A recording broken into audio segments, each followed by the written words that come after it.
মধ্যপ্রাচ্যের চলমান পরিস্থিতির মধ্যে প্রবাসী বাংলাদেশিদের সাথে বিমান বাংলাদেশ এয়ারলাইন্সের ২৭ জন ফ্লাইট ক্রুকে ফিরিয়ে এনেছে ইউএস বাংলা।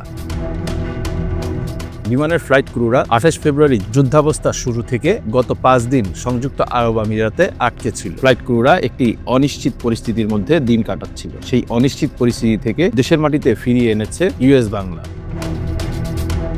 বিমান বাংলাদেশ এয়ারলাইন্সের ক্রুদের পরিবার পরিজন চরম উৎকণ্ঠায় সময় পার করছিল। ইউএস বাংলা এয়ারলাইন্স সহযোগী প্রতিষ্ঠান হিসেবে ক্রুদের ফিরিয়ে এনে তাদের পরিবারের সদস্যদেরও চিন্তামুক্ত করতে পেরেছে।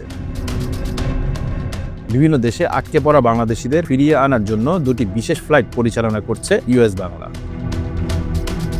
ইতিমধ্যে ৫ মার্চ একটি ফ্লাইট নিরাপদে বৃহস্পতিবার ৩৭৮ জন যাত্রী নিয়ে ঢাকার হযরত শাহজালাল আন্তর্জাতিক বিমানবন্দরে অবতরণ করে ইউএস বাংলার একটি ফ্লাইট।